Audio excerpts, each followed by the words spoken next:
Siema. Jak się masz? Siema. Jedziemy do góry. Piękne panorama. Je, piękne. Piękne powoli. Piękne. Je, piękne. Je. Super. Dziękuję. Dziękuję. Do widzenia. Do widzenia. Jeszcze raz może. Witamy serdecznie na naszym kanale Mary, Jacuszek. jak zwykle. Witają się z słonecznej Hiszpanii. I dzisiaj ostatnia część z naszej podróży dwumiesięcznej po Azji. Tym razem Birma lub powinniśmy powiedzieć Mjanma. I opowiemy Wam wszystko, jak to wyglądało w tej drugiej części z Birmy. Na końcu jeszcze troszeczkę Tajlandii i wyspa Koh Lanta, Phi Phi, wycieczka. To wszystko potem poopowiadam. Ja bym chciała w ogóle zacząć nie od tego, co zobaczyliśmy, jak polecieliśmy, gdzie i tak dalej, tylko bym chciała zacząć od naszych wrażeń z tego państwa. Przede wszystkim o ludziach. Bardzo ludzie mili, sympatyczni, chętni do pomocy. Oprócz takiego wyjątku jednego, gdzie była taka mafia taksówkarska, znaczy nie, tuktukowa, czy tuktukowa. A poza tym ludzie naprawdę, była ta bariera językowa, bo mało kto w ogóle tam mówił w języku angielskim, cokolwiek.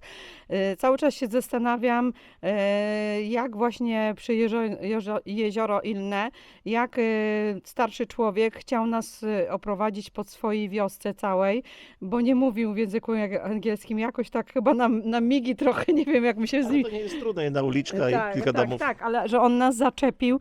Niestety nie mieliśmy czasu, bo był taki chętny, bezinteresownie, żeby nam pokazać tą swoją wioskę, gdzie pochwalić się na właśnie ikonce tej naszej części będzie ten pan. Także naprawdę ludzie przesympatyczni. Co drugie, no charakterystyczne dla tego kraju jest również, że no, mężczyźni noszą spódnice, żują ten betel. Jakie ma działanie ten betel? To są krojone takie w cieniutkie paseczki, jakiś orzech jest, zawijany właśnie w liście tego betelu, plus tam dodają sobie jakieś goździki podobno, coś tam, no jakieś dodatkowe, smakowe takie przyprawy i żują to, ma działanie pobudzające. Słyszałam też, że ma też takie działanie, że się nie chce jeść po tym. Po tym wypluwają to na ziemię, tak, i nie wygląda to zbyt fajnie, bo to się robi czerwone i tak wygląda trochę jak krew. Te zęby też mają czerwone i to już nie zejdzie. Nie, i właśnie dziąsła i zęby po tym, jeżeli ktoś to często żuje, to robi się czerwone, ale nawet później czarne. Przeważnie robią to mężczyźni, ale też niektóre kobiety. Kobiety tam smarują się taką żółtą pastą, tanaka. Ona na początku miała tylko służyć jako ochrona przed słońcem, teraz na pewno też chroni, ale po pewnym czasie kobiety zaczęły malować sobie, słuchajcie, wrzucę zdjęcia, takie piękne wzory, jakieś liście, no, że to jest taka forma ich też makijażu. Fajnie to wygląda, no tak egzotycznie bardzo.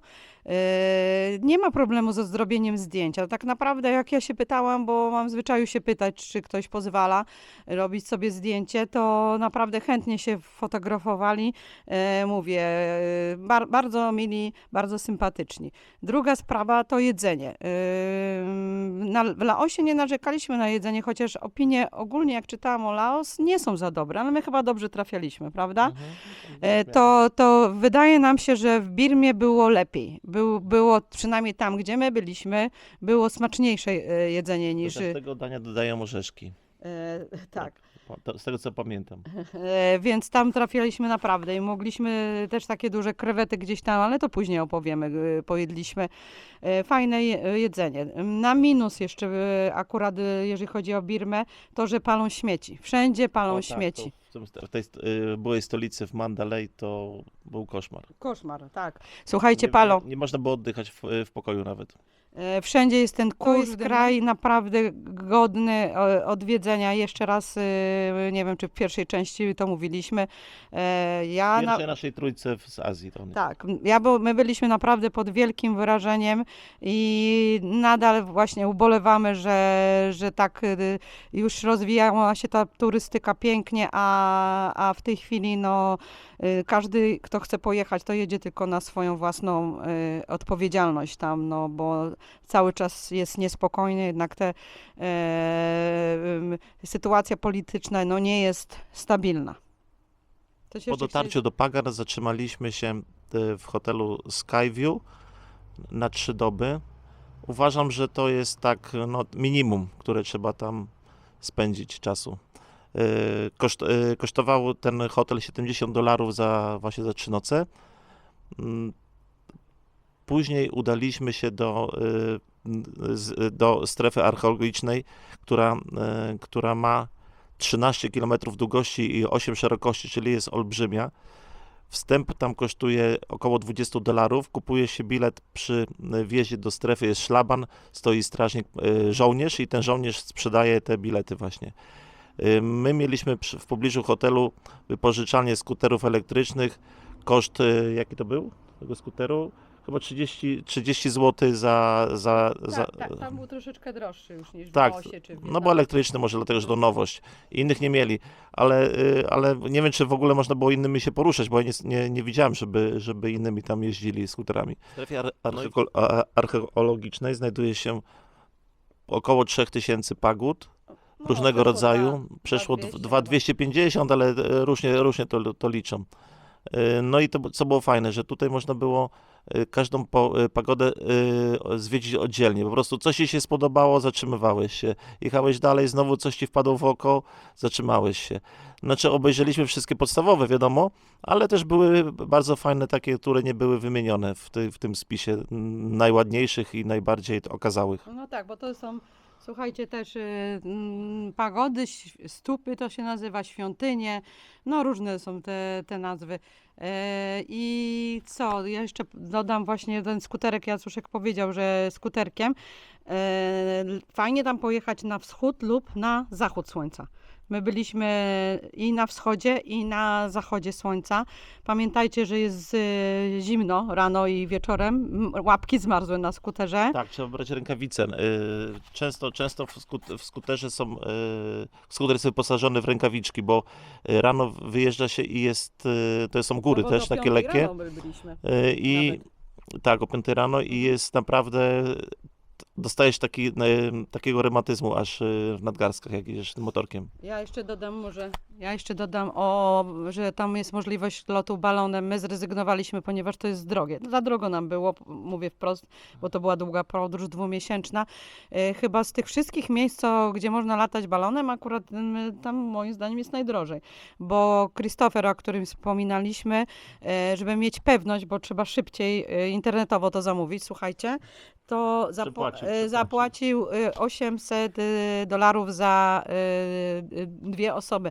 Ale ja sobie pozwoliłam teraz sprawdzić, to nadal około $300-400 za osobę. Mamy taką namiastkę tej świątyni w Yangonie, pagody, ale no to w ogóle nie ma porównania do tego, co tam widzieliśmy. W wiele mniejszym wydaniu, skromniejsze. No i nie robi takiego wrażenia. Proszę. Skromna jak kościółek w Kasi Boży. Aż tak to może nie przesadzajmy. Nie wiemy, co jest złotem pokryte, czy pomalowane jest tylko. Prawdopodobnie złotem.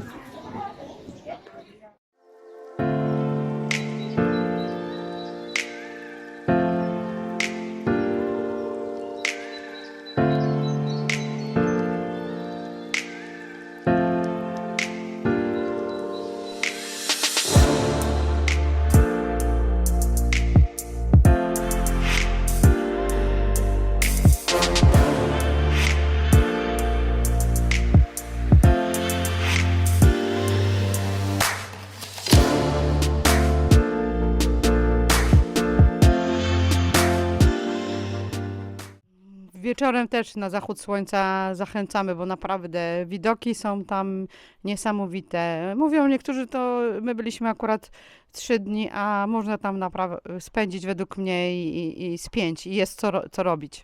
Kompleks świątyń w Pagan jest jednym z najważniejszych 3 kompleksów świątyń w Azji.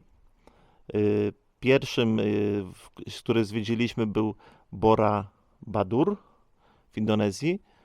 Tam się czuliśmy, jakbyśmy byli na jakiejś tajemniczej wyspie z powieści Juliusza Verne o kapitanie Nemo, ponieważ widzieliśmy z tyłu dymiący wulkan, te piękne maski Buddy wszędzie nas otaczały, ale tego nie było dużo.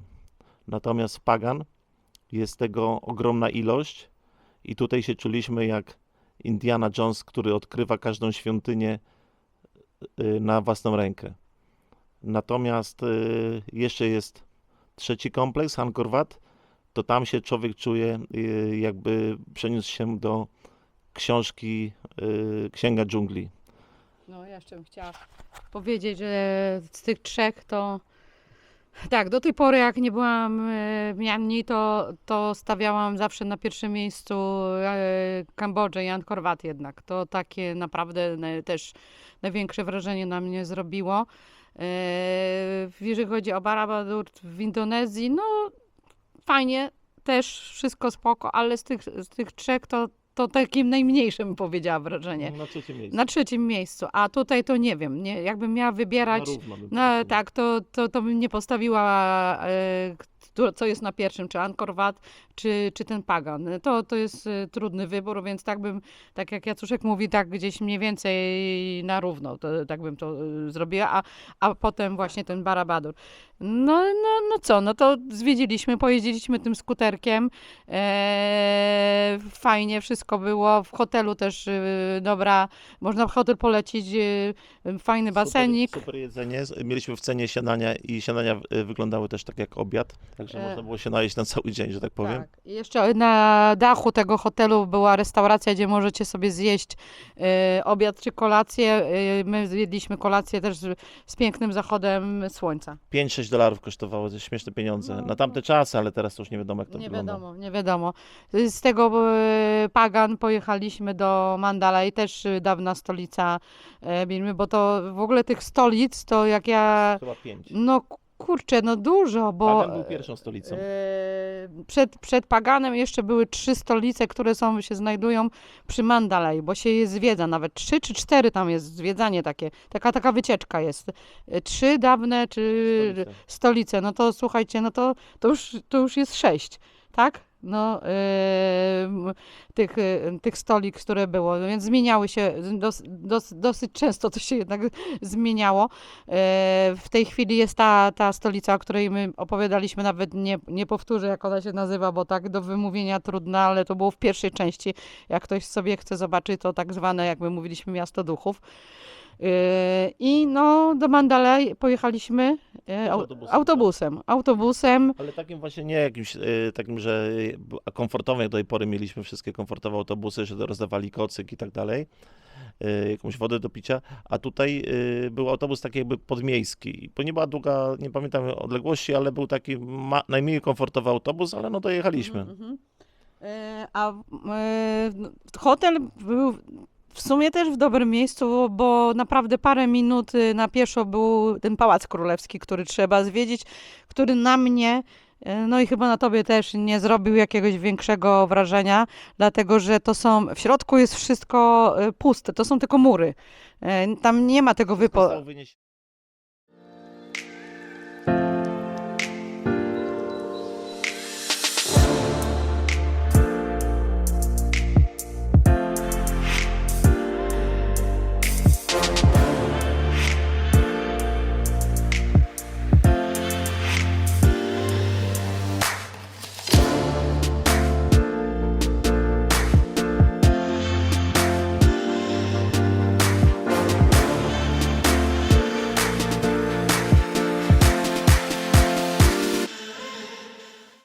jeszcze chciałem wrócić do Pagan. Tam nas spotkała jedyna niemiła taka sytuacja, że wysiedliśmy z autobusu i była taka, że tak powiem, mafia tuk-tukowców i oni zawołali, no, powiedzieli cenę za kurs $50, to był kosmos jakiś. Sami słyszeliście, jakie ceny były za nocleg. To poszliśmy z buta kawałeczek, nie wiem, Na ulicę tam, nie? 200 Kawałek. metrów może maksymalnie. Za dworzec. I chłopak się zatrzymał i za jakieś $1 nas zawiózł na miejsce. Ale on w ogóle jechał tak z tego, co ja sobie kojarzę, bo wiecie, no mija kilka lat, to człowiek zapomina niektórych szczegółów. Tak mi się coś kojarzy, że on przewoził jakieś wody, butelki i mówi wsiadajcie szybko, wsiadajcie, bo ta mafia po prostu mnie zje, jak to się mówi, że ja was zawiozłem. Więc hotel, mówię, koło tego Pałacu Królewskiego, jak już wspominaliśmy w tym Mandalay, no niestety wszędzie palili śmieci, wszędzie. No tam było okropnie. Dalszą część zwiedzania zaczęliśmy już w hotelu, czyli poszliśmy na recepcję i poprosiliśmy panią, co nie było rzeczą łatwą, o taksówkarza, który znał angielski i przyjechał pan, który był nauczycielem języka angielskiego, no i nam bardzo ciekawe rzeczy poopowiadał, łącznie z dowcipami nawet. W każdym razie pojechaliśmy z nim na najdłuższy most tekowy na świecie, on się nazywa Ubain Bridge i on ma długość 1200 metrów. Ten most był fajny, naprawdę, bo był wysoko usytuowany na takich palach, że on cały się trząsł. Naokoło w pobliżu tego mostu i tam jak się przechodziło tym mostem było pełno straganów, że można było sobie coś kupić, jakąś pamiątkę. No i były też takie miejsca, ławeczki do wypoczynku albo do podziwiania widoków.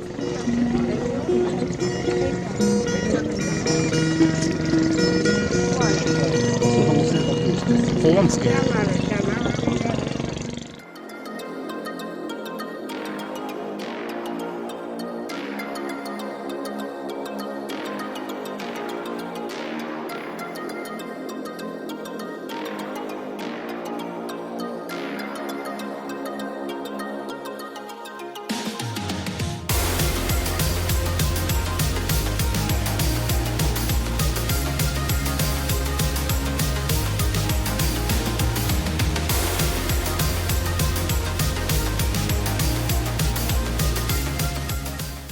Przyjechaliśmy tu na zachód słońca i faktycznie to był widok spektakularny. Ja tylko dodam, że no, zobaczycie sami, bo rzucę filmiki i zdjęcia. No robi wrażenie ten zachód słońca. No, można i na wschód, i na zachód, ale no jest całkiem coś I jeszcze innego. jedną rzecz chciałem dodać, że zobaczycie, że ten most jest wysoko na, nie, moim zdaniem, 3. piętro, 4, a jeżeli jest pora deszczowa, to podobno woda sięga aż pod te deski. A my przypominamy, byliśmy w lutym, więc była bardzo fajna pora, żeby go zobaczyć. Ja tylko jeszcze chciałam dodać, że zdjęcia są nieprzerabiane. Tak wyglądał ten zachód słońca od koloru żółtego, pomarańczowego do mocno czerwonego, więc naprawdę niesamowite wrażenie.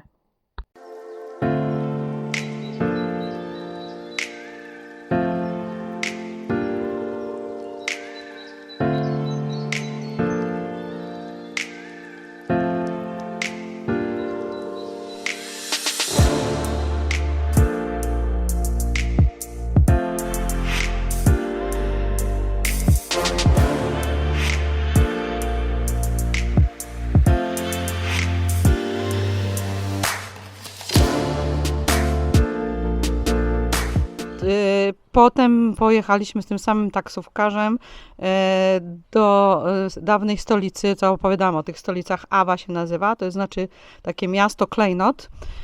Żeby tam dotrzeć, trzeba przepłynąć też jakimś łódką albo jakimś tam, nie wiem czym, no łódkami przeważnie, przez rzekę Awa, tak samo się nazywa. I zwiedza się tam jeżdżąc w jakichś powozach konnych, lub można to też zrobić rowerami. My akurat... W jedną stronę powozem konnym, a w drugiej chyba wracaliśmy rowerami, albo odwrotnie, już nie pamiętam. Tak. Najważniejszy też tam klasztor, podam nazwę, to jest też z drzewa tekowego. Chyba, która jest tutaj wykonana z drewna, prawda? Tak, i chyba tego tekowego, o ile się nie mylę. Ale Jacuszkowi się nie podoba, bo nie ma złotej kopuły. Prawda, Jacuszek? Tego drewienka nie ruszy. Ale nie podoba ci się, bo nie ma złotej kopuły. No nie ma. No i to już nie bardzo. Nie jest fajne. Wychodzimy stąd. Tak, wychodzimy stąd. A chcesz foto? No też jest cały kompleks, można kilka godzin spędzić. Są i te klasztory i stupy, pagody i tak dalej, i tak dalej. No bardzo fajna wycieczka.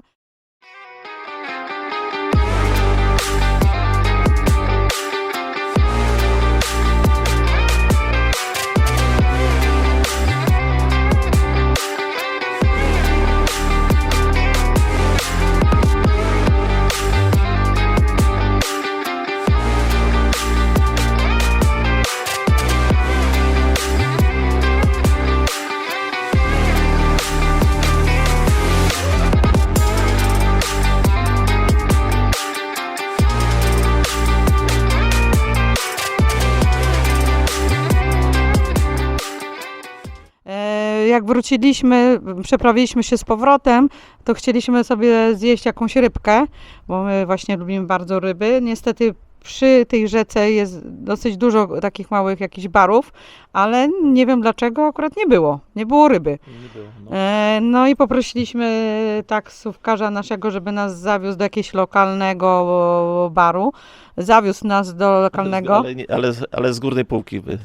Z górnej półki, słuchajcie, wiadomo, wy teraz tak posłuchacie, no to powiecie, że to za pieniądze, tak, ale jak na Birmę, I 6 lat temu. i 6 lat temu naprawdę to były grube pieniądze, bo zapłaciliśmy 100 zł za obiad, to było naprawdę dużo. Za jedną osobę. Nie, w dwójkę. Za dwójkę. Dwójkę, to nie, ale no teraz to byśmy, no mówię, nie można tak patrzeć porównując tutaj, jakie są ceny w Europie, a tam. Jedyny plus tego, że naprawdę były przepyszne. No, krewety były takie ogromne, Tak. porcje były ogromne, więc jeżeli chodzi o spak, to nie ma co narzekać. Mary mówi w ten sposób, że normalny obiad kosztuje $3, $2. Tam można było wtedy zjeść za $2-3, więc troszeczkę ta cena nas zdziwiła, ale no to taka była typowo po turystów. Najważniejsze, że było dobre. Tak, najważniejsze, że to było typowo pod turystów, no bo jak to inaczej nazwać, nie? No, to zrobiliśmy właśnie takie dwie wycieczki, ten most. Z tego co pamiętam, ten taksówkarz, bo tam po targowaniu chyba skasował nas $70-80 jakoś za cały dzień jeżdżenia i wożenia A nas. nawet to nie były dwa razy nie był z nami, bo już tak nie pamiętam. Nie, jeden dzień od rana i wieczorem byliśmy z powrotem. Wieczorem jeszcze byliśmy na tym moście, Na tym tak? moście, on Aha. nas No, a do Pałacu Królewskiego, oczywiście jak ktoś jest z Mandalay, tam jest jeszcze więcej rzeczy do zrobienia, dużo więcej. My akurat zrobiliśmy to.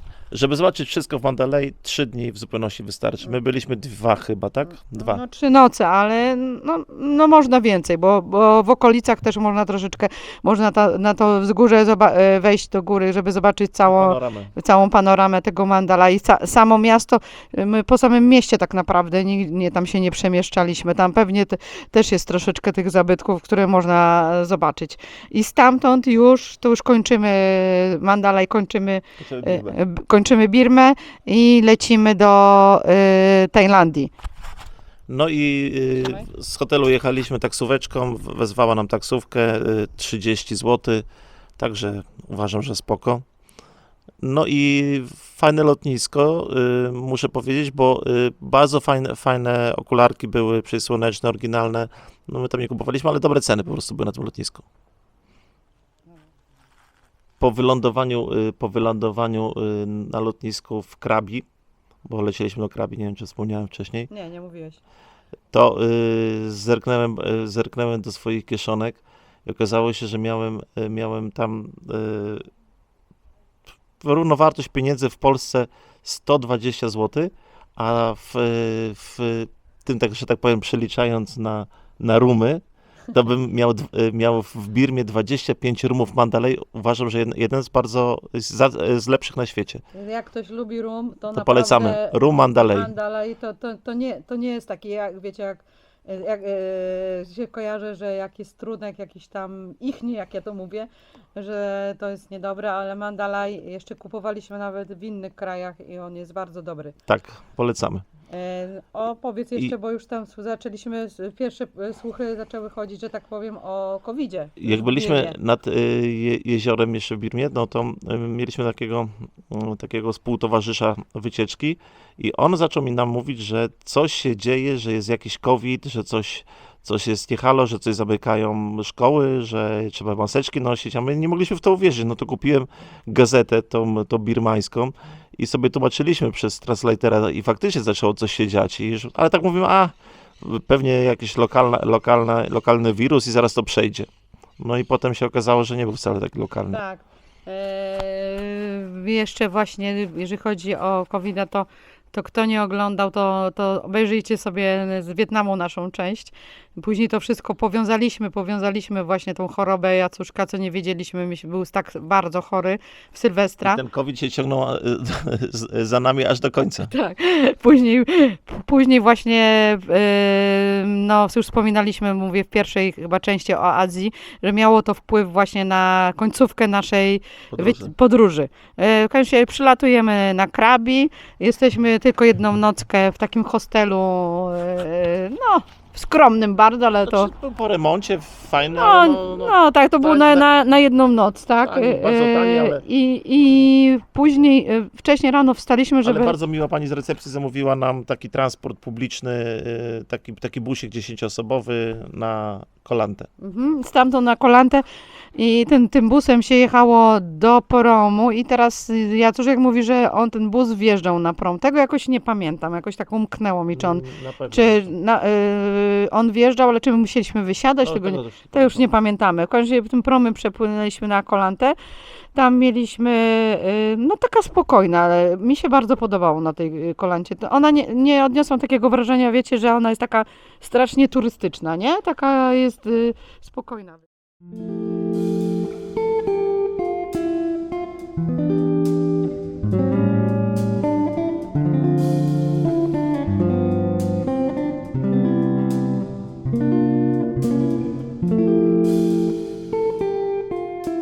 A czemu wybraliśmy Kolantę? Ponieważ znaleźliśmy hotel, okazało się, że to jakiś błąd systemu był i zapłaciliśmy za 500 zł za tydzień, tam byliśmy chyba tydzień aż. tydzień. Fajny hotel z basenem, tylko basen był po drugiej stronie ulicy, bo on się dzielił na budynki z jednej strony ulicy i z drugiej. No i przy samej plaży. Tak, przez ulicę Z była klimatyzacją. plaża i tam przy tej plaży był też ten basen. My mieliśmy takie bungalowe to były, w takich ogródkach. Fajne miejsce. Centrum miasteczka, zaraz przy szkole kickboxingu. O właśnie, tam zajrzeliśmy tam do tej szkoły kickboxingu, bo była w pobliżu, był taki tłum się zebrał i oglądał te walki. No i był mistrz tej szkoły, zaczął pokazywać te swoje jakieś ruchy. No i się pytał, czy ktoś z publiczności chce z nim posparować. No to ja niedługo się nie namyślając tam poszedłem. Mary to nagrywała, ale to chyba zginęło. Niestety nie mam tego, bo sprawdzałam. W każdym razie wyglądało to tak, że mój kolega powiedział, co ty takiego małego bijesz. No w każdym razie, może nie wiem, za bardzo to poważnie potraktowałem i aż się oburzyli na mnie ci uczniowie przyszli, dlaczego ty mistrza bijesz i tak dalej. Ja mówię, no przecież on mnie też kopał. No i mówi, że to nie okazałem mu tego szacunku i że się w kolejce na sparring z nim czeka chyba miesiąc. No ale tego nie... Sam zaproponował i nie wiedziałem, jakie tam są zwyczaje. No. Tak. Do czego pretensje? Tam obok fajne jakieś, można było gdzie zjeść, jakieś bary i Red Sniper. Polecam, słuchajcie, to jest ryba dla mnie jedna z smaczniejszych. To jest najlepsza ryba.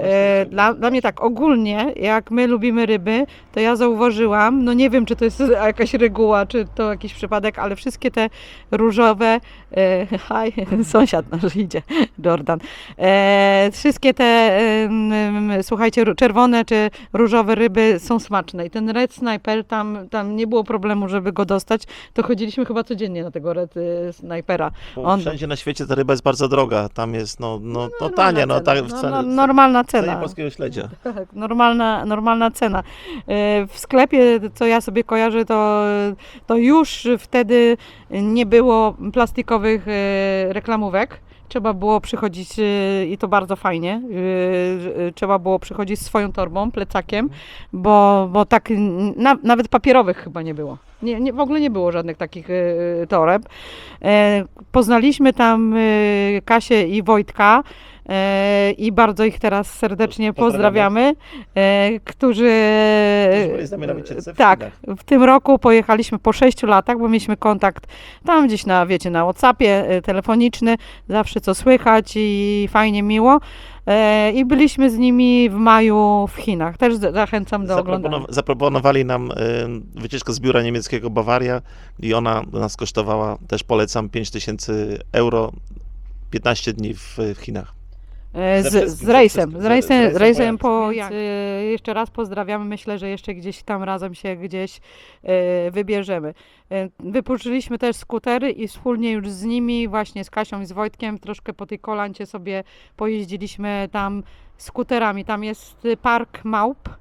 No właśnie, ten parku małp, no, to też nas spotkała przygoda, ale znaczy oczywiście na Jacuszka wina to była, to jestem nieodpowiedzialny czasami. Czasami. Ta małpa zaczęła, wyszły małpy na ulicę, zacząłem trąbić, nie chciały zejść. No trąbię, nic z tego, nie? No to zszedłem z tego motoru i idę do tych małp. Jedna ta małpa do mnie tak zęby pokazała, no to ja jej też pokazałem, tylko że ja myślałem, że ona się przestraszy, ona zaczęła biec w moim kierunku, to ledwo zdążyłem odpalić motor i uciekliśmy. Słuchajcie, to nie są, my mamy zawsze nie są my, żarty. my też takie historie mamy z tymi małpami, osobny odcinek nagramy, bo mamy kilka takich.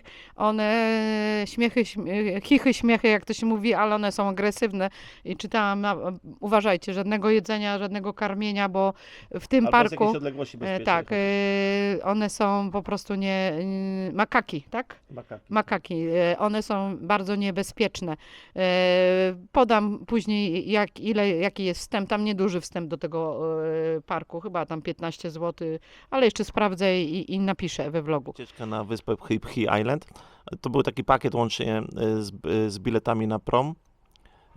Promem płynęliśmy chyba dwie godziny, takim dużym promem, bo zasnąłem przy klimatyzacji, cały zamarznięty się obudziłem. No i później na miejscu czekał już na nas przewodnik, mówi, że kompletuje grupę na łódkę i zaraz za 20 czy 30 minut, nie, przepraszam, za godzinę wypływamy, a mieliśmy czas wolny i mogliśmy pochodzić po porcie. No i tam jest bardzo dużo sklepów różnego rodzaju i naprawdę są fajne, tanie towary, jak ktoś lubi jakieś koszulki czy jakieś pamiątki z Tajlandii, to było tanio i ładne. O. I teraz słuchajcie, tamto na tej przystani to już taka komercha już taka jest Właśnie turystyczna. kupiłem tam koszulkę taką na ramionczka, nie do zdarcia, już jest taka lekko żółta, ale do tej pory ją noszę czasami. Ale zakupy tak, ale ogólnie tam mi się nie podobało tam przy tej przystani. Dalej nie byliśmy, więc nie mogę się wypowiedzieć, bo później, tak jak Jacuszek powiedział, wsiedliśmy na tą łódkę drewnianą i nas zaraz plan cały, jaki był wycieczki, tam były chyba 3 czy 4 punkty Maja Bai, między innymi zaraz opowiemy, ale Warto. ja jeszcze powiem, że jeżeli ktoś ma chorobę morską, a ja niestety czasami, nie wiem od czego to zależy, to chyba od jakie są fale. To zanim wykupi, musi popatrzeć na prognozę. No prognozę nie, ale na tableteczki może jakieś Aviomarin, bo Ale też było wiecznie. mnie po prostu tam to dopadło, ale całe szczęście kapitan tej łódki był przygotowany i poratował mnie, bo było mi bardzo niedobrze w trakcie tego, jak płynęliśmy. Jeszcze nie wiem jak teraz jest, ale jakieś stopery do uszu by się przydały, bo ten silnik był masakrycznie głośny. Tak, przypomniało mi się, był tak głośny, masakra. To taka, jeżeli chodzi o wodne wycieczki, to chyba taka jest dla mnie przynajmniej jedna z najgorszych takich była, bo akurat tak mnie to tam dopadło, a często przecież korzystamy z różnych atrakcji. My lubimy wodę. Na wyspie plaża Maja. Jest to słynna plaża z filmu z Leonardo DiCaprio, gdzie oni utworzyli sobie taką komunę, gdzie handlowali ziołem. No i potem przyszli po nich handlarze narkotyków, no i to się zakończyło dość nieciekawie. No ale w każdym razie była ona uwielbiana przez turystów właśnie przez ten film, to on chyba się nazywał Błękitna Laguna. I w tym momencie, gdy my byliśmy, oni robią jakiś taki, co kilka lat takie zamknięcie, żeby środowisko odreagowało i była zamknięta, ogrodzona płotem na chyba przez 3 lata chyba w tym czasie.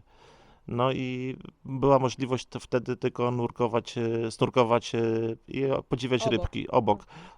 No nie można było zejść na nią. w każdym Było, razie. było chyba 4 albo 5 punktów do snurkowania, on po prostu zmieniał punkty i wychodziliśmy z łódki i snurkowaliśmy. Mhm.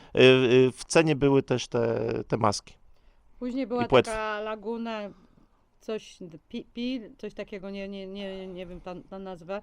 Tam były też takie jaskinia wikingów z malowidłami. Też bardzo fajne miejsce. Trzeci punkt to była ta wyspa Małp, gdzie znowu ja małpeczki znowu jacuszka. Małpeczki chyba go lubią Uwielbiają bardzo. mnie. No i tam muszę powiedzieć, znowu głupi ja byłem, bo mówię, tak sobie w głowie ułożyłem, że jak mówię, na drodze mnie dopadną, no to jak się podrażnię z nimi i dam arbuza, ja akurat miałem trochę arbuza, one bardzo uwielbiają arbuza, życie za niego by oddały, no to droczyłem się i patrzę, małpa jest w odległości chyba tam ode mnie z 40 metrów i goni już leci tego arbuza. No to do wody wbiegłem. I pierwszy raz w życiu widziałem, jak małpa po wodzie by prawie dogoniła, to rzuciłem tego arbuza i uciekłem. No bo Jacuszek był przekonany, że Małpy nie wchodzą do wody. że one będą się tej wody bały, że nie wchodzą, ale tak troszeczkę się pomylił. Głupi ja byłem, no. No, tak. No i czwarte miejsce to było tam, gdzie jedliśmy lunch taki, był też w pakiecie, bardzo dobry zresztą. Pamiętam, że bardzo Rewelacja. Były dwa rodzaje ryb i krewetki i jeszcze jakieś chyba skrzydania różne i można było sobie dobierać, taki szwedzki stół zrobili. Ogólnie to polecamy ten wyjazd, bo zobaczycie też na filmach, na zdjęciach, jaki jest kolor wody, no pięknie jest, naprawdę. Jest ten turkusik taki fajny. Te skałki takie, co z wody wystają, takie znane z Tajlandii. Life, we don't know what it is, so I'm asking why. We just spend the days and struggle to survive. That's my fate. Sublime. When above nature things you love to find, then you realize what's wrong with paradise. To get paid, you need to earn it every day. True, you gotta feel the light that shines on you. Sure you will enjoy this view. Letting you feel the fruit of your soul, and all the stress and pain is start to go. I'll keep going on with a stronger heart. I'll do it on my own. Try, never sucker from head to toe, but try. They'll step on your head and maybe you'll be crucified. But someday you have a turn. No i tam byliśmy chyba 6 nocy czy 7, tak jak mówiłam, koło tygodnia. Fajnie, mówię, ta kolanta, objeździliśmy sobie tą kolantę na motorkach naprawdę właściwie całą i polecamy, bo tam mieliśmy takie wrażenie właśnie, że tych turystów jednak nie było tak bardzo dużo i są miejsca, gdzie można tak fajnie, spokojnie gdzieś na plaży spędzić czas. Mniej popularna wśród turystów. 6 lat temu. Nie wiem, jak to teraz wygląda. W międzyczasie, jak już jesteśmy na tej kolancie, dowiedzieliśmy się, bo mieliśmy tak, lot z Bangkoku. Mieliśmy jeszcze się zatrzymać w Hongkongu znowu, na jedną noc chyba dosłownie. Mieliśmy lecieć z Krabi do Bangkoku, z Bangkoku do Hongkongu. Do Hongkongu i z Hongkongu już mieliśmy mieć ten powrotny lot taki główny, ale przesiadką w Pekinie. W Pekinie do Budapesztu, Budapesztu. bo my z Budapesztu leciliśmy. Jak ktoś nas ogląda od początku te 2 miesiące, to wie. No, zaczęła się właśnie sytuacja z COVID-em. Lot nam odwołali. Już przez Hongkong i przez Pekin nie wolno było lecieć. My to w ogóle poczuliśmy się tak normalnie, jakby, nie wiem, jakby świat się skończył, bo nie wiedzieliśmy naprawdę co robić, bo jesteś w obcym państwie i nagle loty odwołują, nie wiesz co robić. No i później skorzystałem z wyszukiwarki Kajak i znalazłem jeden ostatni lot, który był w cenie 1500 Za osobę. za osobę. I to był naprawdę ostatni lot, bo potem tak skoczyły ceny, że 6, 8 tysięcy. na początku jeszcze były po 6. I 8 nawet. I nie wiedzieliśmy, co zrobić, bo mało co brakowało, byśmy tu zostali. I no, poruszyliśmy, że tak powiem, podzwoniliśmy po znajomych i powiedzieli, że sytuacja na świecie jest tragiczna, COVID-u i tego, co się z nim wiąże, czyli zamknięcia granic. No i chciałem to rezerwować, ale oczywiście na tym maja pożyczyłem od kogoś taki cover na telefon i zamoczyłem ten telefon. No i chcę rezerwować i cały czas mi jakieś zero wskakuje, coś, no nie wiem, chyba Mary straciła cierpliwość, poszła na plażę, zostawię, jak ty zamoczyłeś, to ty to teraz zrób. I no siedziałem, no nie wiem, 5-6 godzin, tak? No siedziałeś, bo co już był przy finale, to To coś przeskakiwało, tak zaczęło falować. No i w każdym razie potem się udało. Oczywiście, jakie linie to były?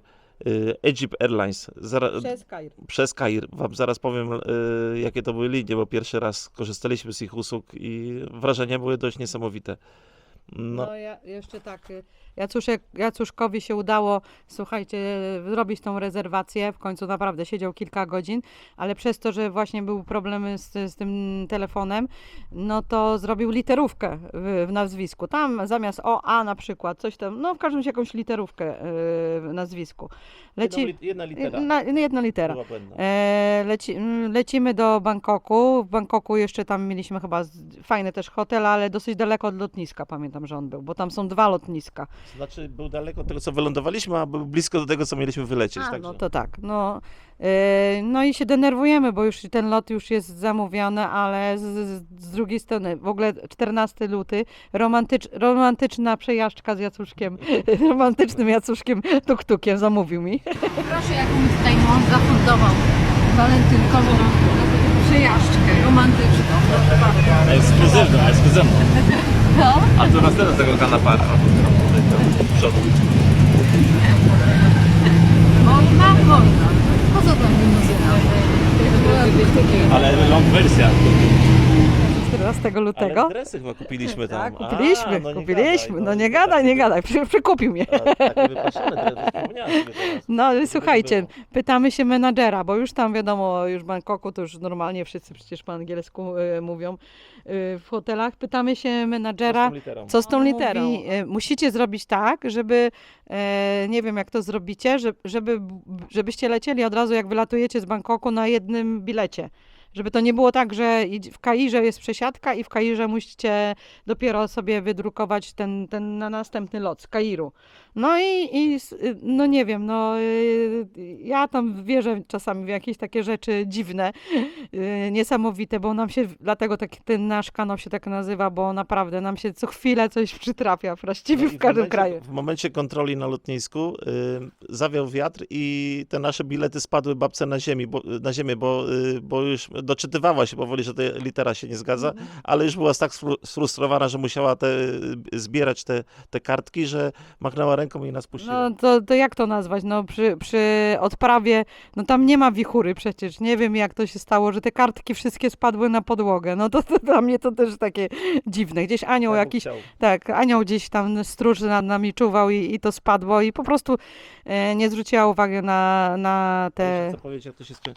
Jeszcze chcę powiedzieć tak, że do Hongkongu liniami AirAsia i tam ten bilet nie był taki tani, gdzieś kosztował około 1000 zł.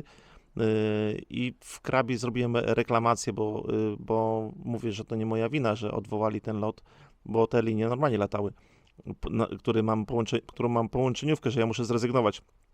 I inne linie w ogóle by uznały, że no nie poleciałem, to pieniądze mi się nie należą. Oni, co prawda, to długo trwało, Pół roku gdzieś. ale już mieli wtedy bota i ten bot naprawdę super reagował i można było się z tym botem jak z człowiekiem dogadać już wtedy. I wysłali nam pieniądze. Praktycznie całość, tak, całość. Tak. Drugą fajną rzeczą, jaka nas spotkała, to właściciel hotelu w Hongkongu zwrócił nam pieniądze. Poczekaj jeszcze chwilę. Linie lotnicze, bo rezerwowaliśmy przez stronę Flipo, to już teraz mało popularna, jest taka słoweńska linia, słoweńska wyszukiwarka, oddali nam połowę, także nie było źle, a w Budapeszcie jedyne co to hotel powiedział, nie przyjeżdżacie, no to całość, Wasz problem wasz problem. Nie dali, ale ogólnie To nie byliśmy dużo stratni na tym, tak? Bo No nie. Ale To wyszło, jeżeli chodzi o finanse, to wyszło jakoś tak wszystko. Najmniejszy wymiar kary Tak, dostaliśmy. tak, ale jeszcze Jacuszek wam powie, jak bo linie właśnie jak lecieliśmy do Kairu, jak ten samolot wyglądał. Trochę ciekawy był. Słuchajcie, to był Airbus, no nie wiem, no kilkuletni, ale stan jego techniczny, no nie wiem, no po raz pierwszy widziałem, postawia wiele do życzenia. Po raz pierwszy widziałem, żeby te luki bagażowe były poprzypinane plastrami na tą taśmę taką tą srebrną. I to było kilka, bo tam zamki się wyłamały. Nikt tego nie naprawiał, tylko widocznie sposób naprawy był tą taśmą to załatać. I oni, jak ktoś włożyli bagaże, to tą taśmą zapieczętowali. W toalecie kran to wyglądał tak jakby, no nie wiem, totalnie zerdzewiały kran. I ja już się zacząłem bać, czy ten samolot doleci. Obiad, czy jakiekolwiek posiłki stewardzi nosili, a to tacy upasieni Egipcjanie i bardzo niemili, naprawdę, odburkiwali, naprawdę, podróż taka koszmarna. Jedzenie było w miarę dobre, to tylko jedyna rzecz, co mogę powiedzieć o tych liniach. No i dolecieliśmy do Kairu. Mieliśmy chyba tam 3 godziny na przesiadkę, a już wiedzieliśmy, że ta literówka jest i że też granice do Polski są pozamykane. Prawdopodobnie, że nie wjedziemy. No i okazało się, że już jest odprawa. Podchodzę, wszystko przeszedłem. No i przeszliśmy i ostatnia brameczka i facet z personelu ogląda ten bilet i widziałem, że widzi, że jest literówka, a ja mówię, dzień dobry, jak się pracuje, ładny dzień dzisiaj mamy. I on tak chyba nie miał sumienia, żeby mnie nie wpuścić i machnął ręką, ale to było widać, że widział. No i przylecieliśmy do Europy, do Berlina i tam okazało się, jakie były wtedy kontrole ścisłe, że normalnie przejechaliśmy samochodem. No tak. Nie, to jeszcze nie było tam, to później się zaczęło to Ale już zamykanie. było, Już już powoli tak, no ale Bez COVID-a nie jesteście, mogło się- słuchajcie, za bez granicą. testu nie można Jak było. Jacuszek mówi, że jesteście za granicą i właściwie nie wiecie, co się dzieje, czy my wrócimy, za ile wrócimy. No bilety powiedzmy takie jak za 1500, a 8000, no to Ale też wiesz, jest Mari, różnica. bo ty mówisz, że nie było kontroli. Wszyscy, co lądowali na lotnisku w Warszawie, musieli robić testy. Wtedy już? Tak. A, już nie wiem, Tam jedna afera była. za rok to wiem, to mieliśmy następną historię całą z Madery, bo to jeszcze przecież trwało, ale to nie historia na teraz. No co, no kończymy, słuchajcie, no kończymy naszą historię z 2-miesięcznej podróży po Azji. Słuchajcie, zapraszam naprawdę do subskrypcji, żeby nasz kanał się rozwijał, do komentarzy, lajków i tak dalej. No bo to jest taka motywacja też do pracy, oprócz tego, jak zawsze mówi, że to jest moja pamiątka, to jednak też fajnie, żebym widziała, że jest jakiekolwiek zainteresowanie tym naszym kanałem i zobaczcie, jakie mamy fryzurki. Jesteśmy na walizkach. Tak, już jesteśmy na walizkach i Jacuszek wam powie, gdzie lecimy. We wtorek lecimy na Guadalupe i mamy rejs po 5 wyspach Morza Karaibskiego statkiem Costa Cruisers, firmą. I okazało się teraz kilka dni temu, że przeczytaliśmy, że Costa Cruiser jest jedyną firmą, która nie zezwala na wniesienie na pokład drona. I teraz wpadliśmy na pomysł, jak go przemycić, ale czy się uda, to opowiemy wam niebawem. Tak, słuchajcie, zapraszamy do oglądania. To już będą takie vlogi na bieżąco, nie jak teraz, że zrobiliśmy sprzed iluś lat, więc informacje będą takie na bieżąco. Bardzo byśmy chcieli tego drona wnieść, no bo jednak wiecie, no widoki na Karaibach z góry to na pewno będą spektakularne. A teraz kupiłem takiego drona, co ma nawet możliwość nagrywania w 8K, także podejrzewam, że jakoś będzie... Oglądajcie nas, będziemy przesyłać relacje. No, do zobaczenia już chyba albo w Paryżu, bo mamy w Paryżu przesiadkę, albo na Karaibach. Do widzonka. Jeszcze zapomnieliśmy powiedzieć, że możecie sobie takie fajne obrazy w Pagan kupić i naprawdę zachęcam, żeby ich tam wesprzeć, tą społeczność, jeżeli kiedykolwiek coś tam będzie. To naprawdę są śmieszne pieniądze, oni tam tak nas w jednym miejscu już prosił, nawet tylko mieliśmy żeby nawet za $5 sprzedawali, nie? 5-10 Tak, ale dolarów. absolutnie ładne są. 15, no takie coś innego, no tak jak ten Pagan wyglądał i tutaj z balonami, więc fajnie.